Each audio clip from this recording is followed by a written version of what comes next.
Assalamualaikum warahmatullahi wabarakatuh. Saya Anesia Usfatun Damayanti. Di sini saya ingin mempresentasikan mengenai perkembangan media komunikasi. Setiap makhluk hidup memiliki hubungan erat dengan komunikasi, terutama dalam hal bersosialisasi dan interaksi. Dimanapun manusia berada, pasti selalu melakukan interaksi dengan sesama, selalu melakukan aktivitas komunikasi baik secara formal maupun non-formal. Latar belakang saya melakukan topik presentasi ini yang pertama adalah karena komunikasi terus mengalami perkembangan, mulai dari medianya sampai dengan teknologi yang saat ini banyak digunakan. Media komunikasi merupakan sebuah medium, baik itu alat atau media lainnya, yang menjadi perantara komunikasi terhadap sesama manusia.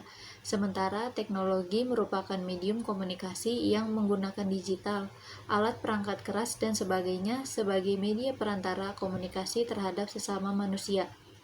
Media komunikasi dimulai dari yang tradisional seperti batu, kentongan, kertas, dan lain-lain. Kemudian muncullah media baru dalam komunikasi yang erat kaitannya dengan teknologi, seperti komputer, handphone, laptop, dan sejenisnya yang difasilitasi dengan teknologi serta internet. Dengan teknologi komunikasi, pesan yang disampaikan jauh lebih mudah disampaikan tanpa mengenal jarak dan waktu serta tempat.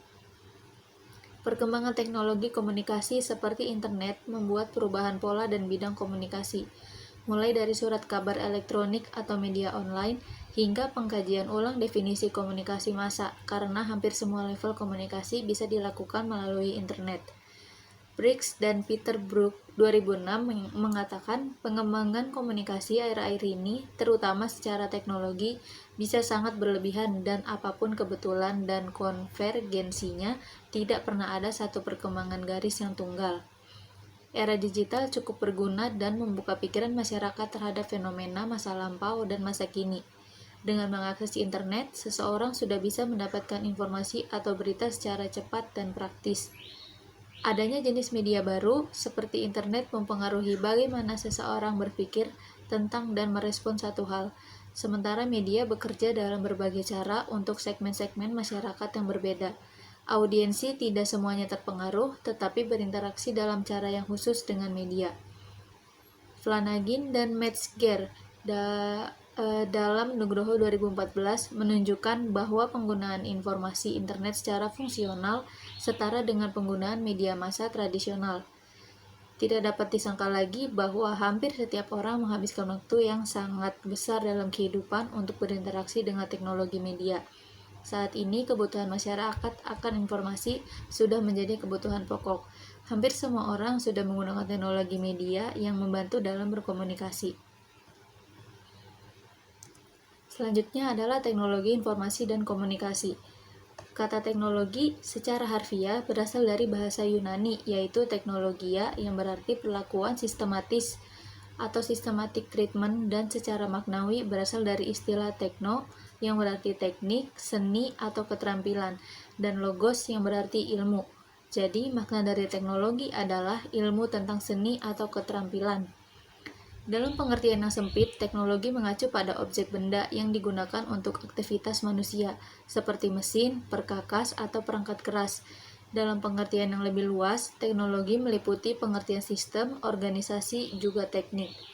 Seiring dengan perkembangan zaman, pengertian teknologi menjadi semakin luas, sehingga saat ini teknologi merupakan sebuah konsep yang berkaitan dengan jenis penggunaan dan pengetahuan tentang alat dan keahlian, serta bagaimana teknologi tersebut memberi pengaruh pada kemampuan manusia. Secara sederhana, teknologi bertujuan untuk mempermudah pemenuhan kebutuhan manusia. Sementara informasi adalah hasil dari kegiatan pengolahan data yang memberikan bentuk yang lebih berarti dari suatu kejadian. Menurut Davis yang dikutip oleh Abdul Qadir dalam sebuah jurnal, dikatakan bahwa informasi adalah data yang telah diolah menjadi sebuah bentuk yang berarti bagi penerimanya dan bermanfaat bagi pengambilan keputusan saat ini atau saat mendatang. Definisi informasi sangat beragam, namun konsep informasi ini mempunyai bermacam aspek, ciri, dan manfaat yang satu dengan lainnya terkadang sangat berbeda. Ciri-ciri informasi berkualitas itu yang pertama akurat, yang kedua tepat waktu, yang ketiga relevan, dan yang keempat adalah lengkap. Menurut Richard Wiener dalam Webster's New World Dictionary dan Communication, disebutkan bahwa teknologi informasi adalah pemrosesan, pengolahan, dan penyebaran data oleh kombinasi komputer dan telekomunikasi. Selanjutnya, teknologi komunikasi adalah perangkat-perangkat teknologi yang terdiri dari hardware, software, proses, dan sistem yang digunakan untuk membantu proses komunikasi yang bertujuan agar komunikasi berhasil atau komunikatif. Lalu, teknologi informasi dan komunikasi atau TIK sebagai bagian dari ilmu pengetahuan dan teknologi. Secara umum adalah semua yang teknologi berhubungan dengan pengambilan, pengumpulan, pengolahan, penyimpanan, penyebaran, dan penyajian informasi. Lalu masuk ke perkembangan media komunikasi.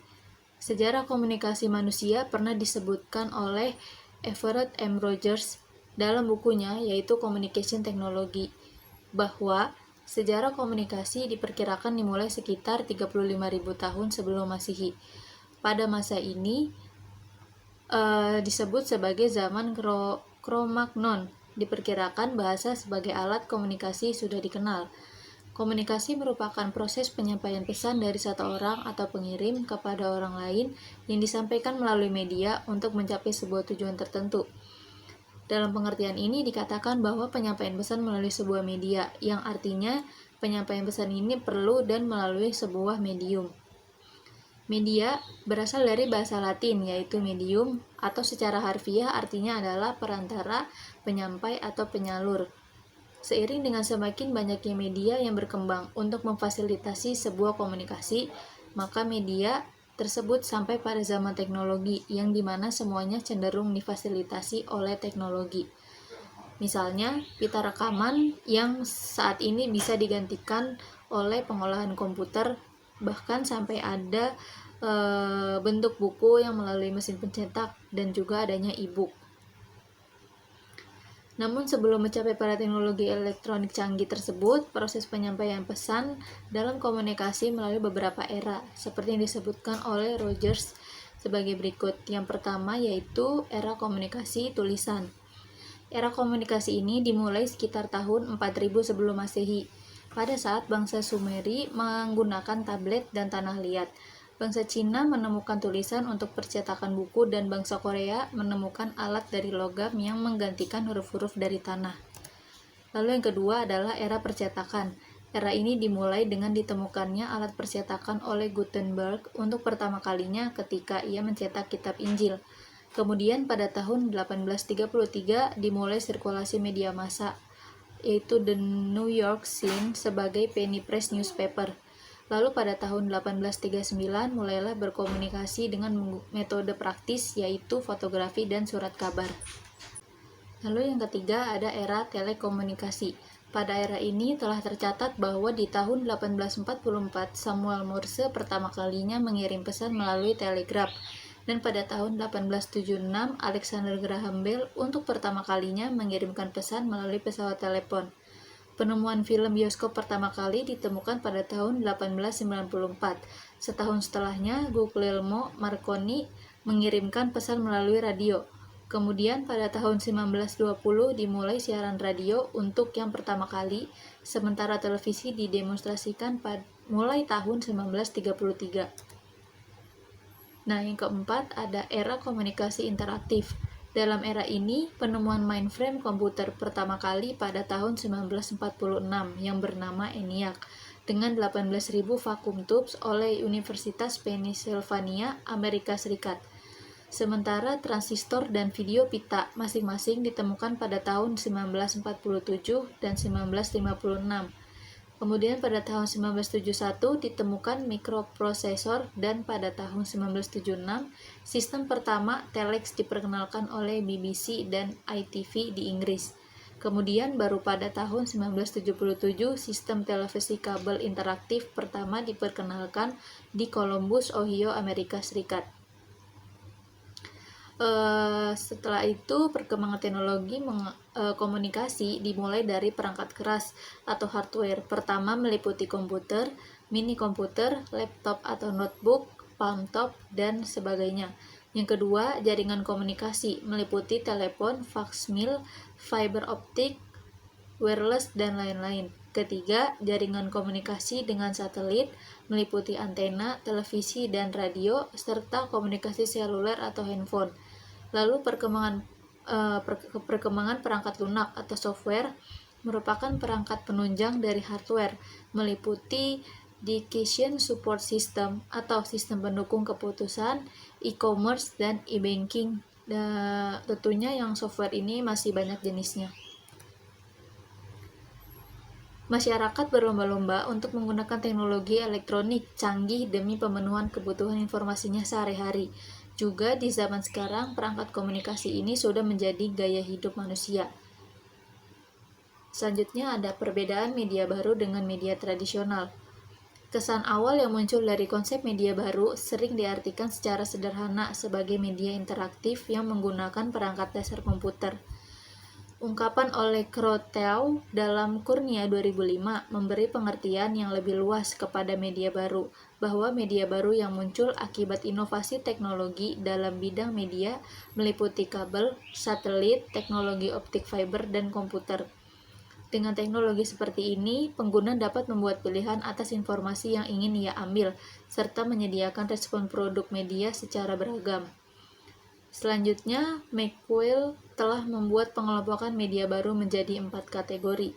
Yang pertama adalah media komunikasi interpersonal yang terdiri dari telepon, handphone, dan email.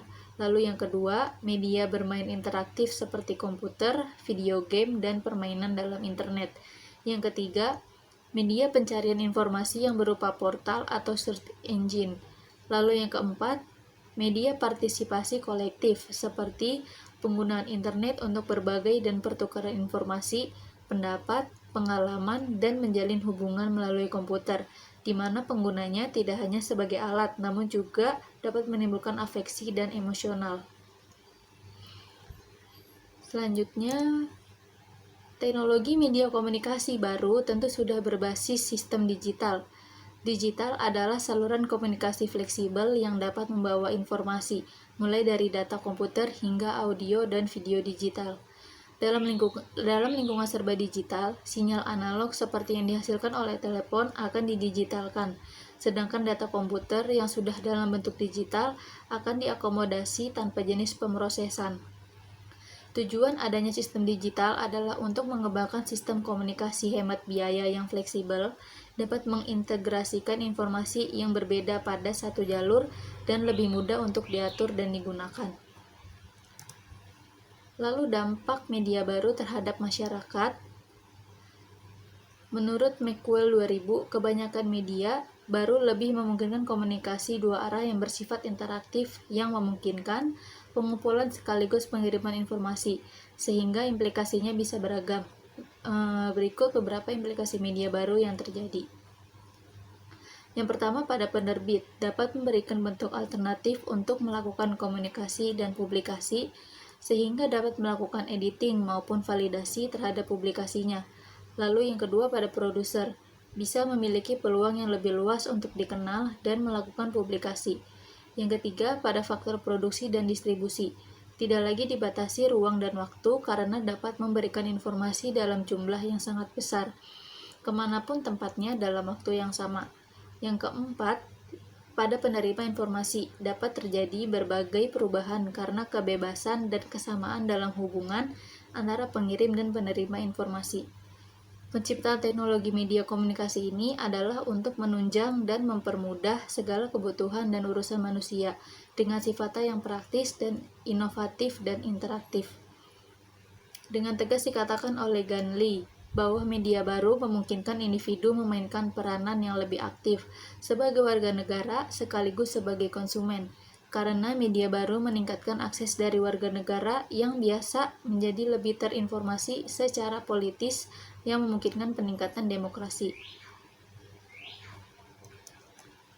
Selain dampak positif yang dirasakan masyarakat luas, kemajuan teknologi juga ikut serta membawa dampak negatif yang cukup membuat para pengamat untuk merasa cemas akibat berbagai kejadian yang tidak diinginkan. Di sini ada identifikasi yang dibuat oleh Parker Misalnya, memperlihatkan dampak teknologi media komunikasi sebagai berikut. Yang pertama adalah tidak meratanya distribusi informasi. Yang kedua, kurangnya isi pesan yang bersifat edukatif. Yang ketiga, terjadinya polusi informasi. Yang keempat, terjadinya invasi terhadap privasi. Dan yang kelima, timbullah permasalahan yang berkaitan dengan hak cipta. Teknologi komunikasi sudah jelas akan mempengaruhi struktur dasar dan proses pengambilan keputusan dalam masyarakat. Sebab kebebasan akses informasi dan pendirian masing-masing individu, setiap keputusan yang diambil akan menentukan siapa yang berkomunikasi dengan siapa dan apa yang akan memperoleh informasi tentang apa. Selanjutnya, setelah pemaparan teori tadi, saya memiliki studi kasus yaitu YouTube Down pagi ini tidak bisa memutar video. Ini studi kasus pada tanggal 12 November 2020. Sejumlah pengguna melaporkan YouTube mengalami error pada pagi hari. Aplikasi mobile memang bisa dibuka, tetapi videonya nggak bisa diputar. Jadi, jendela video dari YouTube ini hanya menampilkan icon loading yang nggak selesai-selesai gitu, selalu loading terus. Berdasarkan pantauan Kompas Tekno di situs Down Detector, laporan masalah YouTube mulai banyak sejak pukul 7 pagi dan sudah ada lebih dari 246.000 laporan tentang tumbangnya YouTube. Beberapa komentar menyebutkan pengguna tidak bisa melakukan streaming, ada pula yang mengeluh tidak bisa mengakses YouTube Studio, dan selain layanan utama YouTube, YouTube TV, dan YouTube Musik pun dilaporkan bermasalah. Untuk masalah ini, pihak YouTube melalui akun Twitternya membenarkan bahwa layanan video sharing itu memang sedang mengalami gangguan. Berdasarkan kasus ini, terlihat bahwa platform YouTube sedang mengalami server down yang berakibat tidak bisa memutar video. Biasanya, salah dua faktor yang menyebabkan server down adalah gangguan jaringan dan jumlah pengguna yang mengunjungi platform. Dengan kejadian ini menunjukkan bahwa perangkat teknologi media dapat mengalami gangguan sewaktu-waktu. Meskipun efisien dan interaktif sebagai perantara komunikasi, penggunaan teknologi media komunikasi tetap memiliki batas dalam mengakses sesuatu. Sekian pemaparan materi dari saya, kurang lebihnya mohon dimaklumi. Wassalamualaikum warahmatullahi wabarakatuh.